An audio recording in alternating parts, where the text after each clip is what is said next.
మన సంస్కృతి, మన సాంప్రదాయాలు ఎప్పటికీ మనతోనే ఉండాలి. భారతదేశపు మహా గ్రంథాలు, కావ్యాల సంపూర్ణ సంకలనం. సబ్స్క్రైబ్ చేయండి. Tilak. A wide range of LED lights for indoor and outdoor use. GR Lights make India bright.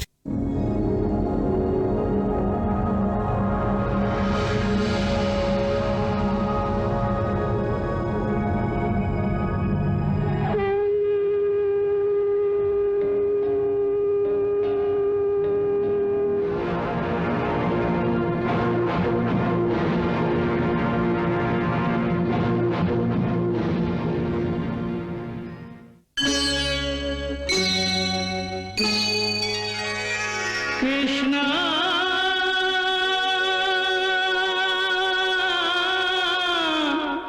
Krishna,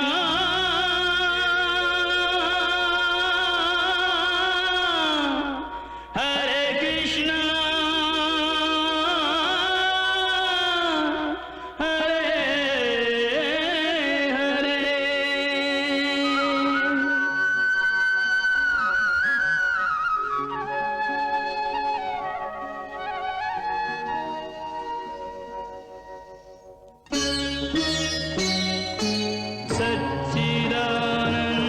सच्चिदानन्दरूपाय विश्वोत्पत्त्यादिहेतवे तापत्रयविनाशाय श्रीकृष्णाय वयं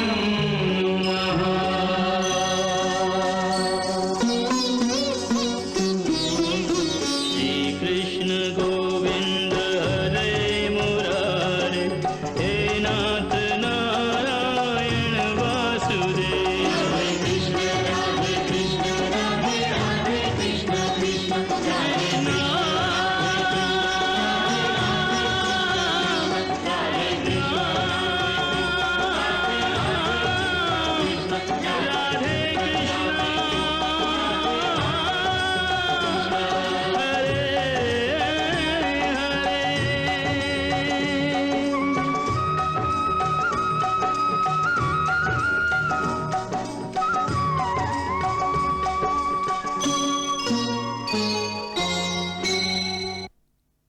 లజ్జాగిజ్జా వదిలేయి. మనసులోని మాట నిస్సంకోచంగా వచించు. మళ్ళీ ఇంకోసారి ఇటువంటి సమయం రావచ్చు, రాకపోవచ్చు. చూడు, మిత్రుని దగ్గర దాపరికం ఎందుకు? చెప్పు మిత్రమా, చెప్పు.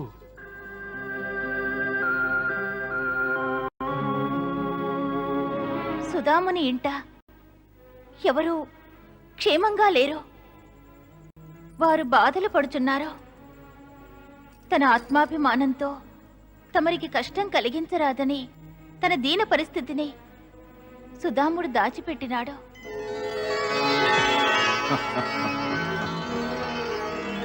ఇప్పటి నా పరిస్థితి తమకు ఆనందంగా ఉందా? ఆనందిస్తున్నది నీ ఆందోళనని, వ్యాకులతని చూసి. ఆనాడు ఆ అడవిలో సుధామునికి మా చేత్తో ముద్ద తినిపించలేకపోయావని విచారిస్తున్నప్పుడు మురళీ మనోహరునిగా మా అవస్థను చూసి ఆనందించావే నువ్వు. అలాంటి ఆనందమే మాకు కలిగింది. అప్పుడు నువ్వు మా ముఖమండలంలో మాతృత్వం గోచరిస్తుందన్నావు. అదేవిధంగా ఇప్పుడు నీ ఆపాద మస్తకం మాతృత్వం మూర్తీభవించింది.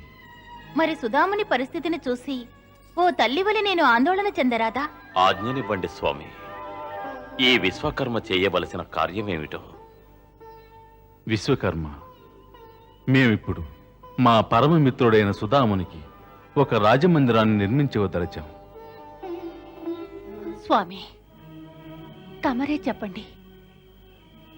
నా పతిదేవులు ద్వారకాధీశును కలుసుకోవడానికి వెళుతుండగా వారికి ఇవ్వడానికి మా వద్ద కేవలం 5 ఒక్కలు కూడా లేవు. అప్పుడు నేను మా పొరిగింటి ఆవిడ దగ్గరకు వెళ్ళి అప్పుగా 2 దోసెళ్ళ అటుకులు తెచ్చాను.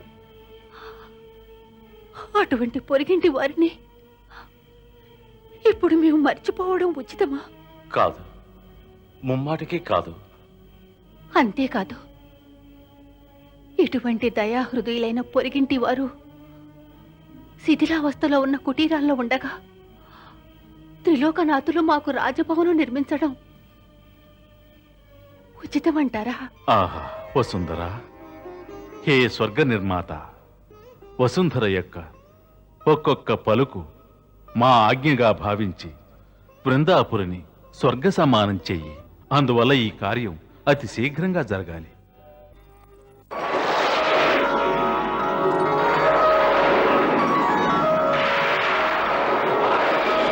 చూడండి, నా కుటీరం ఎంత గొప్ప భవనంగా మారిందో చూడండి.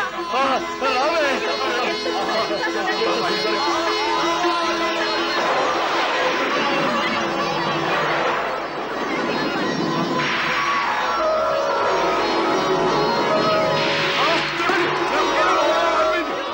చూడండి, చూడండి, నా కుటీరం భవనంగా మారిపోయింది.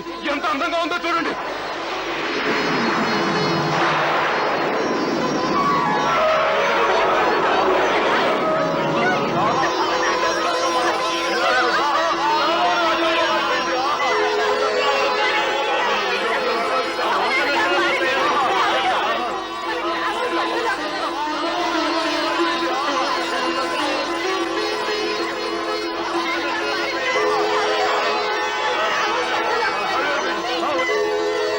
సర్వుల గృహాలు రాజమందిరాలయ్యాయి.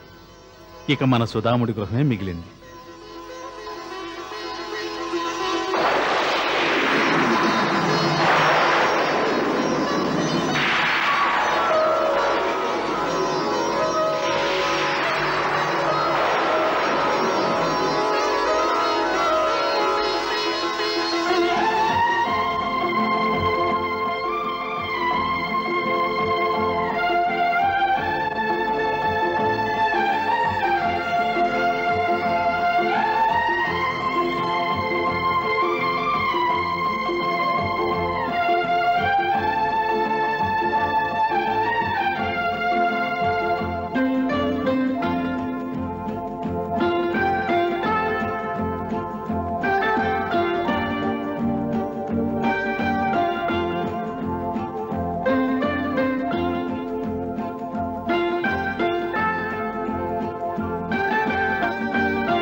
మాత. సౌభాగ్యవతి భవ. దేవి వసుంధర, నేను నీ భక్తికి ప్రసన్నురాలినయ్యాను. నీవు పాటించిన భక్తి నియమములకు ఇప్పుడు నా మనస్సు ఎంతగానో ఆనందభరితమైనది. అది నా సౌభాగ్యము దేవి. నీవానాడు ఎంతగానో ఆకలితో ఉండి కూడా సగము బియ్యపు గింజను నాకర్పించినావు.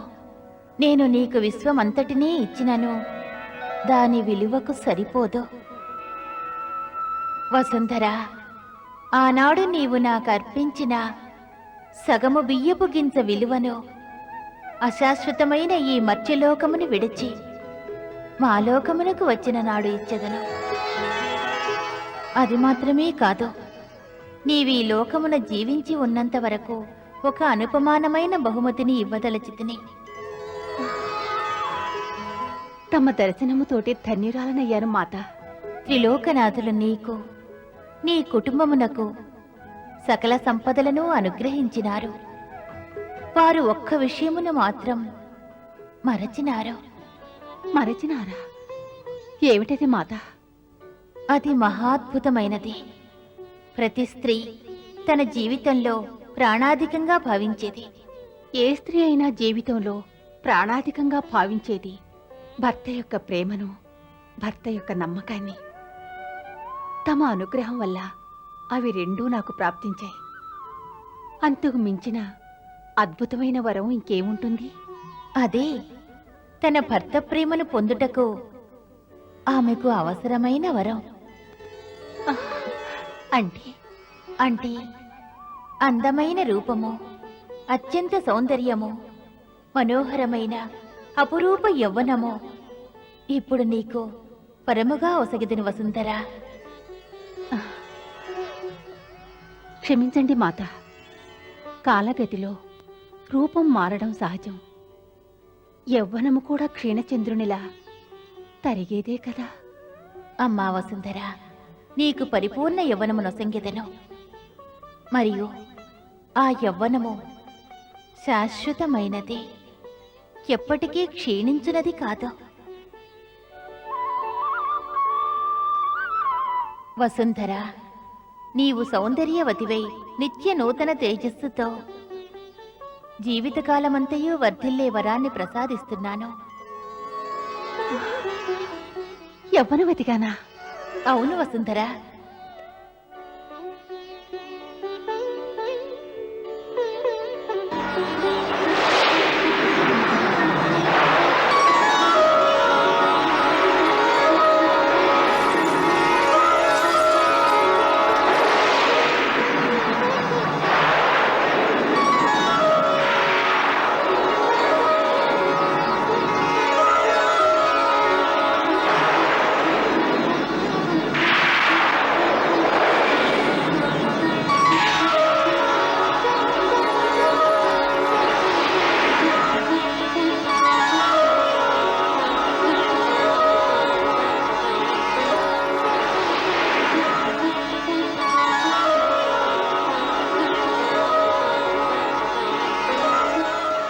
ధన్యురాలను మాత.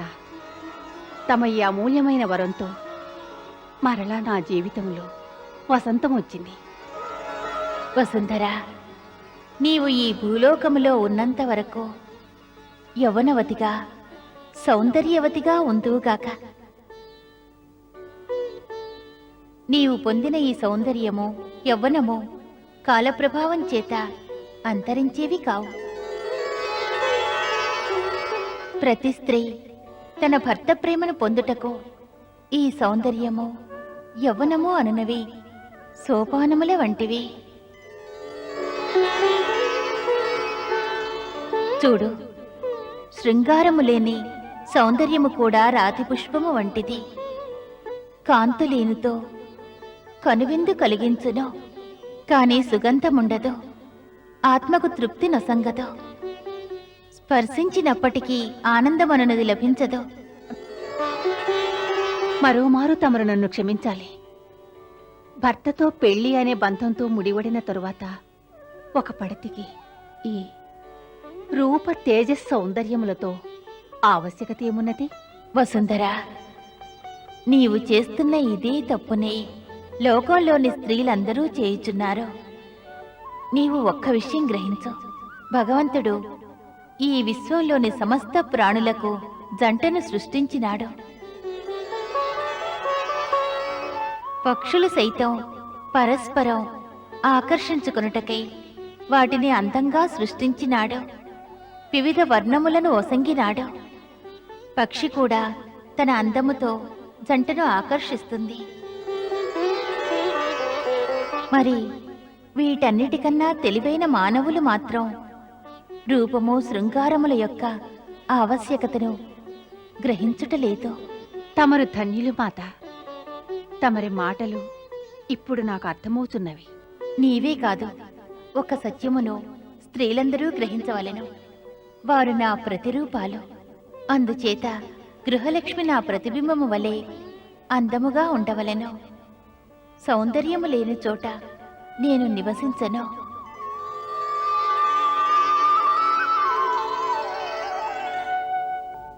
వసుంధర, మరొక విషయాన్ని గ్రహించు. సౌందర్యము, ఆకర్షణ, ప్రేమ సృష్టి కొనసాగుటకు ఇవే మూలాధారాలు.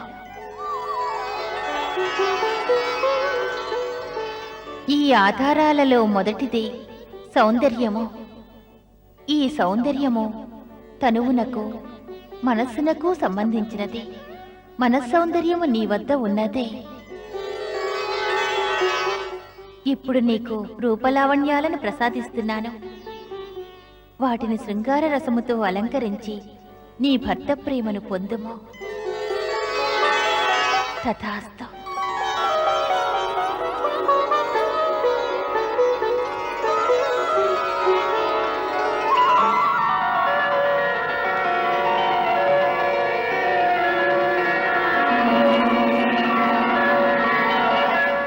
అమ్మా, ఏమిటో చూడు.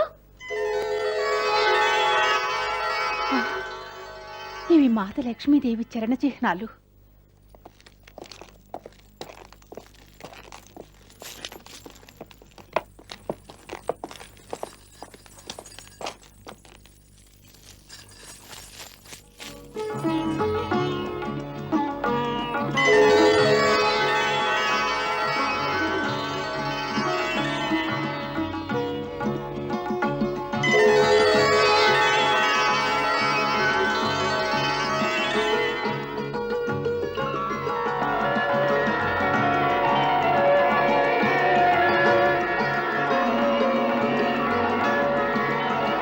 వదన గారు,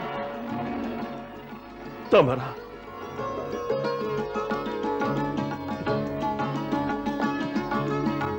ప్రణామాలు. వదన గారు, ఎంత ఆశ్చర్యం! ఏమిటి తేజస్సు! కోటి సూర్యులు ఒక్కసారిగా తమ మందిరంలో ప్రకాశిస్తున్నట్టుంది. వీరందరూ తమకు కృతజ్ఞతలు చెప్పడానికి వచ్చారు. అవునమ్మా, వచ్చాము. నీ వల్ల మాకు భవనాలు మహత్తరమైన తేజస్సు లోనికి ప్రవేశించనివ్వకుండా నిరోధించి వేసింది. ఈ తేజస్సు ఒక గోడ వలె మార్గానికి ప్రతిబంధకమై నిలిచింది. ఇది ఏవైనా మాయాజాలమా, లేక మా నేత్రాలు చేసిన మోసమా? లేదు, ఇందులో ఏ మోసమూ లేదు. నిజంగా ఇది మాయాజాలమే. సాక్షాత్ మహాలక్ష్మి ఇచ్చేసింది. స్వయంగా మహాలక్ష్మి విచ్చేసిందా? తమరు చెప్పేది నిజమేనా? ఆవిడ రాగానే నలుదిశలా ఎంతో వెలుగొచ్చింది. అలాగా?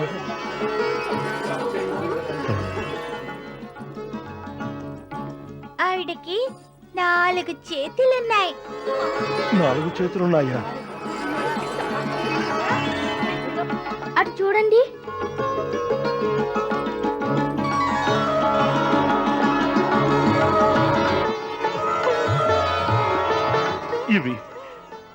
ఇవి ముమ్మాటికి ఆ లక్ష్మీదేవి దివ్య చరణ చిహ్నాలే.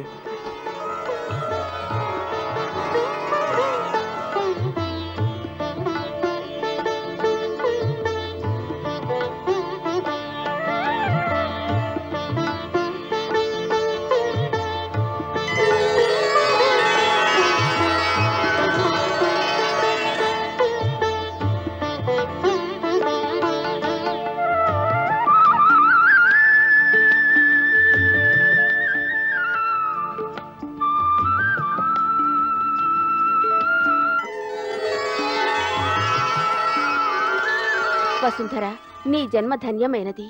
మా ప్రణామాలు స్వీకరించు.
ఆహా రుక్మిణీదేవి, ఆహా! బీడువారిన భూమి వానజల్లులతో సస్యశ్యామలం కావించినట్లు వసుంధరను కూడా నీవు మోహనాంగిగా మార్చివేశావు. అహో! వసుంధర అంటేనే ధరిత్రి అని అర్థం కదా స్వామి. ఏ విధంగా ధరిత్రికి అన్ని ఋతువుల కన్నా వసంత ఋతువు ముఖ్యమైనదో, అదే విధంగా ఒక స్త్రీకి కూడా రూపలావణ్యాలు ముఖ్యమైనవి, అమూల్యమైనవి. అందుకే ఆమెకు ఆ వరమసగితిని. సత్యమే. ఒక స్త్రీ యొక్క మనోభావనల్ని మరో స్త్రీయే అర్థం చేసుకోగలదు. ఎందుకే నిర్ణయానికి వచ్చారు తమరు? ఊరు వెలుపల ఉన్న మందిరంలో ఉంటారా? అవును మరిది గారు, ఆ మందిరంలోనే ఉండాలనుకుంటున్నాను. వదిన గారు, ఈ గృహం సైతం మందిరంతో సమానంగా ఈ మందిరమున భగవానుడు శ్రీకృష్ణుల కటాక్షం ఉంది. దేవశిల్పి విశ్వకర్మ కూడా ఇక్కడకు విచ్చేశారు. అంతేకాదు, మాత లక్ష్మీదేవి తమ శ్రీచరణ చిహ్నాలను విడిచి వెళ్లారు. ఆ కారణంగా ఈ గృహంలోని అణువణువు పవిత్రమైపోయింది. కానీ తమరు ఈ మందిరాన్ని విడిచి వేరొక మందిరానికి వెళతానంటున్నారు. తమరన్నది నిజం. ఈ గృహం ఇప్పుడు మందిరంతో సమానం. ఆ దేవతల అనుగ్రహం ఈ గృహం పైనుంది. అయినప్పటికీ నేను ఈ గృహంలో ఉండలేను. పిల్లల గురించైనా యోచించాలిగా తమరు. వాళ్ళు తమ ఈ నిర్ణయం వింటే ఎంతో బాధపడతారు. నేను వీళ్ళని తీసుకువెళ్ళను. వీళ్ళు తమ సంరక్షణలో ఏంటనే ఉంటారు.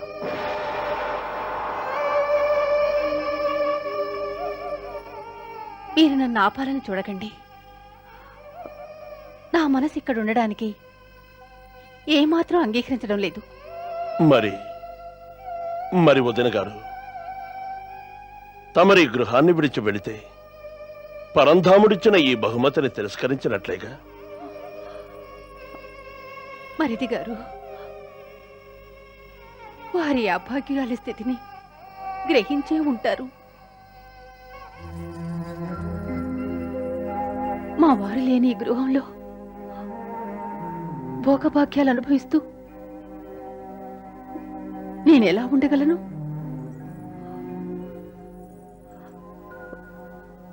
అది మాత్రమే కాదు, నాకు వివాహం అయినప్పుడు వారు నా చెయ్యి పట్టుకుని శిథిలావస్థలోనున్న ఈ గృహంలోకి తీసుకొచ్చారు. ఇప్పుడు ఆ విధంగానే ఎప్పుడు వారు నా చెయ్యి పట్టుకొని ఈ మందిరంలోకి తీసుకొస్తారో అప్పుడే నేను ఈ మందిరంలో ఉండగలను. వారు వచ్చేంత వరకు నేను ఆ మందిరంలోనే ఉంటాను. నిజం చెప్పాలంటే మా శరీరాలే వేరు, మా ఆత్మలు మాత్రం ఒకటే. వాటిని వేరు చేయడం ఎవరికీ సాధ్యం కాదు. మేమొకరిని విడిచి మరొకరం సుఖమే కాదు, దుఃఖాన్ని కూడా అనుభవించలేము. వారి పాదానికి ముళ్ళు గుచ్చుకుంటే రుధిరం నా పాదంలో స్రవిస్తుంది.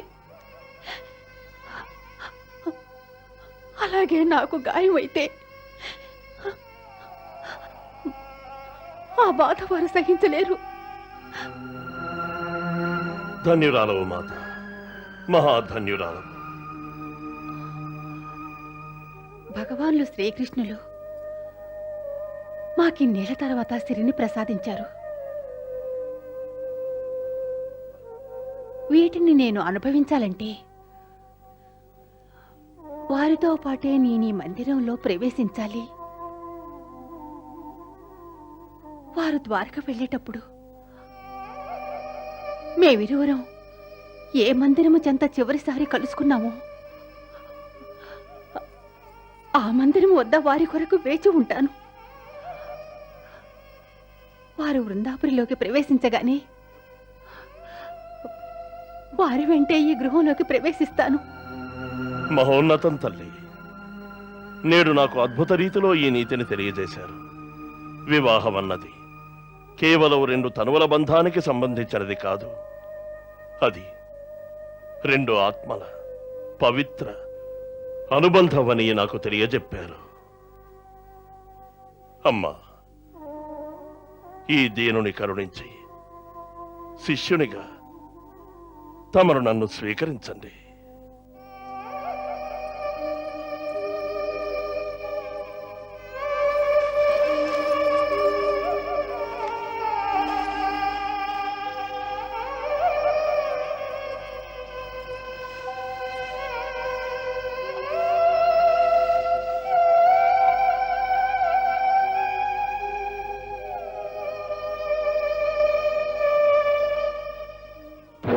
మహామంత్రి, వృందాపురంలో ఈ విధంగా ఎందుకు జరుగుతోంది? ఎవరో ఏదో మాయాజాలం చేస్తున్నట్టుంది. రాత్రికి రాత్రి ఈ వృందాపురంలోని గృహాలన్నీ మా అనుమతి లేకుండా ఇలా మార్చింది ఎవరు? నేడు మాకు మా నగరంలోని సమస్త గృహాలు రాజమందిరాల్లా గోచరిస్తున్నాయి. పైగా మా మందిరానికన్నా వైభవంగా ఉన్నాయి. మేము స్పృహలో ఉండే చూశామా, లేక మత్తులో ఉన్నామా? లేదు మహారాజా, రాజసౌధము వెలుపల తమరు చూసిన దృశ్యం ఎటువంటి మాయాజాలము కాదు, అలాగే మత్తు వల్ల కళ్లకు కలిగిన భ్రమ కాదు. మాయాజాలము కాక కళ్లకు కలిగిన భ్రమ కానప్పుడు మరి రాత్రికి రాత్రి ఈ వృందాపురంలోని సకల గృహాలను భవనాలుగా మార్చిందెవరు? ఎవరు? ఈ అసంభవాన్ని సంభవం చేసినదెవరు? మహారాజా, ఈ వృందాపురిని స్వర్గలోకముగా మార్చినది సాక్షాత్తు స్వర్గలోక నిర్మాతలైన విశ్వకర్మ. వారి కృప వలనే ఇది సంభవించినది. గత రాత్రి దేవశిల్పి విశ్వకర్మ మన వృందాపురికి విచ్చేశారు. వృందాపురిలోని సకల నగరవాసులు వారిని దర్శించుకున్నారు. స్వయంగా దేవశిల్పి విశ్వకర్మ మా వృందాపురికి విచ్చేశారా? ఈ విషయం మాకెందుకు తెలియచేయలేదు? మహారాజా, తమకు తెలియజేయాలని మేమెంతగానో యత్నించాం. మరి ఏమైంది? చెప్పు మహామంత్రి. అది తమరు అన్యదా భావించనంటే వివరిస్తాను. అన్యదా భావించు, త్వరగా వివరించు. విషయం ఏమిటి? అలవాటు ప్రకారం గత రాత్రి కూడా తమరు మధుపానం చేసి నిద్రించారు. ఎన్ని విధాలుగా మేల్కొలిపినను లేవలేదు. సత్యమే వచించావు మహామంత్రి. మేము రాత్రి కూడా మదుపానము చేసి మత్తులో మునిగి ఉన్నాం. ఆ కారణం చేతనే గత రాత్రి మేము స్వర్గ నిర్మాత విశ్వకర్మను దర్శించుకోలేకపోయాం. వారి మాయాజాలాన్ని చూడలేకపోయాం. అసహ్యంగా ఉంది మాపై మాకే. లేదు మహారాజా, అసహించుకోవాల్సింది మిమ్మల్ని కాదు, అసహించుకోవాల్సింది ఈ మధువుని. దీని మత్తులో తమరు జ్ఞానాన్ని కోల్పోయి సత్యాసత్యాలు గ్రహించడం లేదు. దీని మూలంగా స్వార్థపరులైన కొందరు తమను అతిగా ప్రశంసించి ధనార్జన చేస్తున్నారు. అవును మహామంత్రి, ఇది కఠోర వాస్తవం. ఇంతకంటే మహా కఠోర వాస్తవం మరొకటుంది. ఆ జగన్నాథుని ప్రతినిత్యము ప్రశంసించే సుధాముడు, చక్రధరుల వంటి బ్రాహ్మణ కవులు తమ నుండి బహుమతులను పొందడానికి బదులుగా శిక్షను పొందారు. అవును, సుధాముడి విషయంలో నిస్సందేహంగా మేము ఘోర అన్యాయం చేశాము. కానీ ఆ పరమాత్మ మాత్రం అతనికి న్యాయమే చేశాడు. నేడు మన వృందాపురి కేవలం సుధాముని వల్లనే సుఖ సంతోషాలకు ఆలవాలంగా మారింది. ఏమంటున్నావు మహామంత్రి? వృందాపూర్లోని ఈ మార్పుకి మన సుధాముడా కారణం?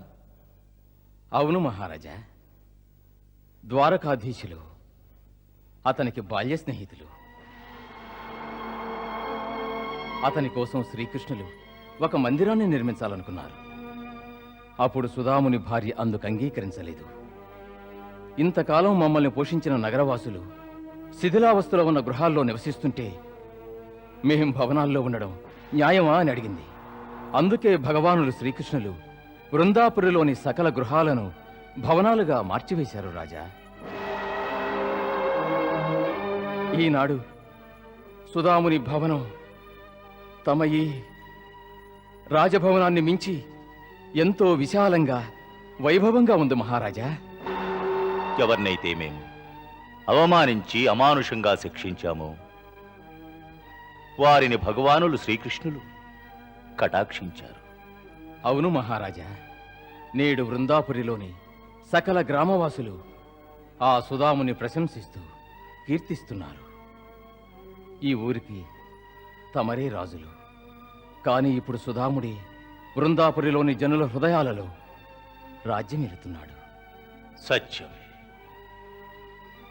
మేము ఘోర అపరాధం చేశాం. జగన్నాథుని ప్రశంసించే ఆ సుధాముని అవమానించాం.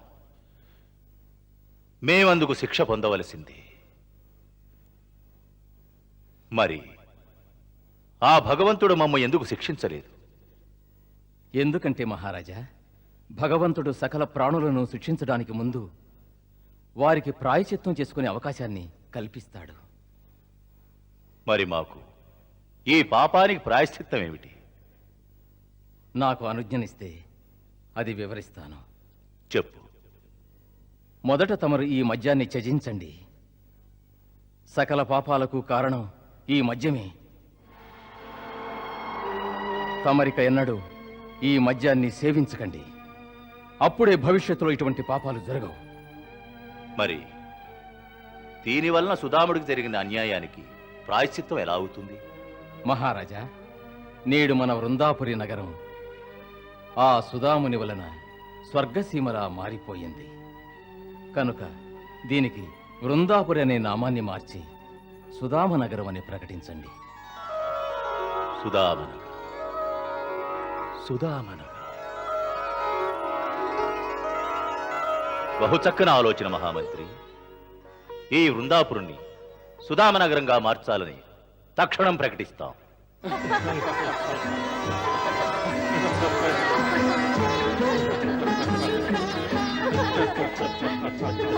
లేదు లేదు, ఇది ఏ విధంగా సాధ్యం? నమ్మశక్యం కావటం లేదా? ముమ్మాటికి లేదు. సుధాములు ఇన్ని బాల్యచేష్టలు చేశారంటే నమ్మశక్యం ఒకట లేదు. తమరు లేనిపోనివి చెప్పి స్నేహితుని ఆట పట్టిస్తున్నారు. మా మాటల్లో నమ్మకం లేకుంటే సుధాముణ్ణి అడగండి. ఏం సుధామా? అదేమిటి సిగ్గు ముంచుకొచ్చినట్టుంది? చిన్నప్పుడు సాందీపని మహర్షి ఆశ్రమంలో నా వెన్నని నువ్వు దొంగిలించి తినలేదు? ఆ? చెప్పు. బాల్యంలో ఇవన్నీ మామూలే కదా.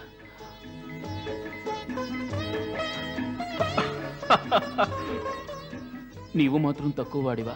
వెన్న దొంగిలించలేదా? మర్చిపోయావా?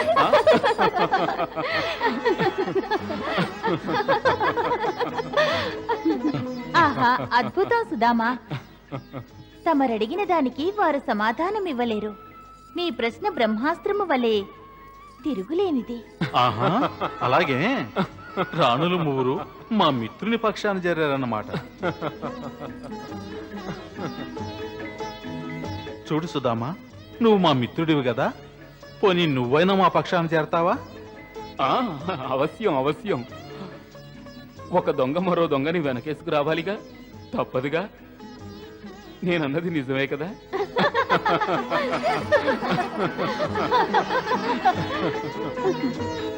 చెప్పు కృష్ణయ్య, ఏం దొంగిలించాలి? వెన్న, అటుకుల? మనకప్పుడు గురుమాత ఇచ్చావరే, అటువంటి శనగలు దొంగిలించుకురా.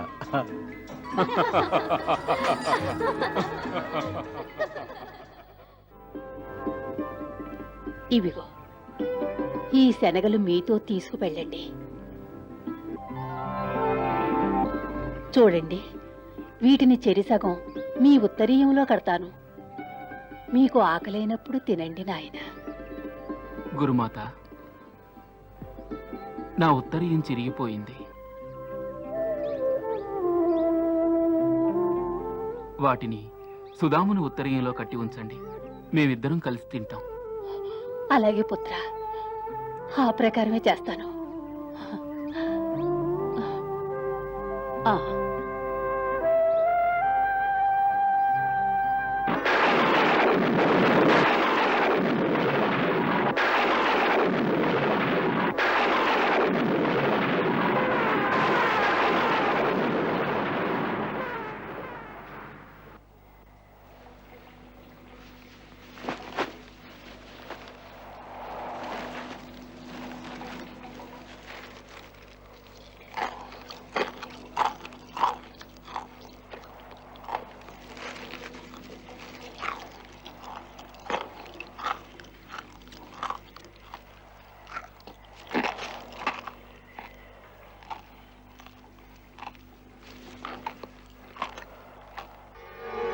ఏమిటి, ఏదో కొరుకుతున్నట్టుగా తోస్తోంది?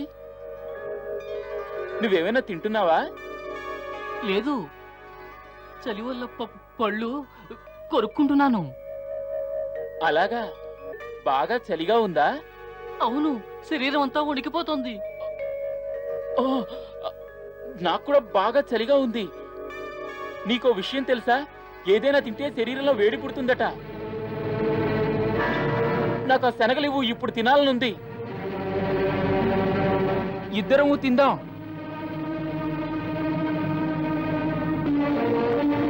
శనగలా? ఎక్కడున్నాయి? గురుమాత నీ ఉత్తరీయంలో కట్టారుగా. ఏమనో నా ఉత్తరీయంలోనా? మనం వృక్షం ఎక్కుతుండగా కాలు జారి కొమ్మ ఒరుసుకోవడం వల్ల శనగలన్నీ నేలపాలయ్యాయి.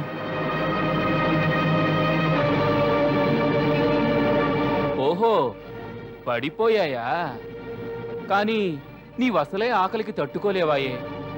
మరి ఇప్పుడేం చేస్తావు? ఏం చేస్తాను? నేడి బ్రాహ్మణుడు పొస్తుండవలసిందే. అదెలా సాధ్యం? ఈ కృష్ణుడుండగా తన మిత్రుణ్ణి పస్తులు నెలిస్తాడా? మిత్రుణ్ణి పస్తులు నెలిస్తాడా? మిత్రుణ్ణి పస్తులు నెలిస్తాడా? మిత్రుణ్ణి పస్తులు నెలిస్తాడా? వీలైతే మన బాల్యపు దినాల్ని దొంగిలించుకురా. నిజమే, ఆ దినాలు అంత అర్హత కలిగినవే. మన బాల్యం మధురమైనది. ద్రోహాలు లేవు, మోసాలు లేవు. మనసుకెలా తోస్తే అలా చేసేవాళ్ళం. మనసు ఏం చెబితే అదే వినేవాళ్ళం. మర్మమెరుగని ఆ బాల్యం ఎంతో పవిత్రమైనది. గొప్ప బీద అనే భేదభావం ఎన్నడూ కలగలేదు. మరి పెద్దవారం అయిన తరువాత ఒక్కొక్క అడుగు బాగా ఆలోచించి వేయవలసి వస్తోంది. బాల్యప్రాయంలోని అమాయకత్వం అంతరించింది. ఇలా ఎందుకు జరుగుతోంది కృష్ణయ్య? వృద్ధాప్యంలో కూడా మనం పసిపిల్లల వలె ఎందుకు ఉండడం లేదు? సుధామ, ఇదే సృష్టి నిర్మాణ రహస్యం. ఈ సృష్టి ఒక్క క్షణం కూడా ఆగదు. ఎంతటి వారి వయసు అయినా స్థిరంగా ఉండదు. కాలచక్రం తిరుగుతూనే ఉంటుంది, తిరుగుతూనే ఉంటుంది. కాలం మారిపోతుంది. దానితో పాటే ప్రపంచం అంతా మారిపోతూ ఉంటుంది. పిన్నలు పెద్దలవుతారు, పెద్దలు వృద్ధులవుతారు. ఈ మార్పు అనివార్యం. సృష్టిలోని ఈ నియమం కఠోరమైన నియమం. కఠోరమైందే కాదు, కడు ఆవశ్యకమైంది కూడా. బాల్యంలో మనం కేవలం మన కోసం జీవిస్తాం. పెద్దవాళ్లమై మనం జీవించేది పిల్లల కోసం. ఒక్కటి తెలుసుకో, మనమందరం అమూల్యమైన మన బాల్య జీవితాన్ని మన బిడ్డల కొరకు దానం చేస్తాం. ఈ విశ్వంలో మానవుడు తన యావత్ జీవితాన్ని కేవలం తన సంతానం కొరకే అర్పణ గావిస్తూ ఉంటాడు. బిడ్డల కొరకే జీవిస్తాడు, బిడ్డల కొరకే మరణిస్తాడు. మాతాపితలు తమ బిడ్డల కొరకు ఏ త్యాగానికైనా వెనుకాడరు.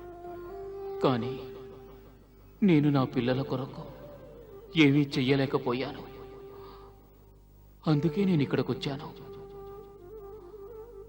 నా కోసం వారు పాపం ఎంతో ఆశతో నిరీక్షిస్తుంటారు. నేను ద్వారక నుండి వెళ్ళేటప్పుడు వారి కోసం. సుధామా, తమరు బాల్యము గురించి ఆలోచిస్తున్నారా? బాల్యము గురించి కాదు, మా పిల్లల గురించి యోచిస్తున్నాను. నేను ద్వారకకొచ్చి చాలా కాలమైంది. వారు నా కోసం ఎంతో ఆశతో నిరీక్షిస్తుంటారు. నేనిక్కడికొచ్చి వారిని విస్మరించాను. మిత్రమా, సుధామా, ఏమిటిది? ఎక్కడికి బయలుదేరుతున్నావు? ఇంత రాత్రి సమయంలో ఎక్కడికి వెళ్తావు? ఇల్లు పిల్లలు గుర్తు వచ్చి మనసు వ్యాకులత చెందుతోంది. ఉదయమునే శీఘ్రముగా లేచి బృందాపురికి బయలుదేరవలను కదా. ఏమంటున్నావు సుధామా? ఇంకా మనం మనసు విప్పి తృప్తిగా మాట్లాడుకోనే లేదు. నీతో కూర్చొని మన బాల్య విషయాలు సంవత్సరాల తరబడి ముచ్చటించాలని మనసు ఉవ్విళ్ళూరుతున్నది, పురకలు వేస్తున్నది. అప్పుడు బాల్యంలో మనసుకెలా తోస్తే అలా చేసేవాళ్ళం. ఇప్పుడు ఈ వయసులో పిల్లల కోసం మనసును చంపుకోవాల్సి వస్తోంది. నీ మాటలు ముమ్మాటికి వాస్తవం. సృష్టి యొక్క నియమం మిక్కిలి కఠోరమైంది. అది మనసులోని భావాల్ని అర్థం చేసుకోలేదు, అనుభవించను లేదు.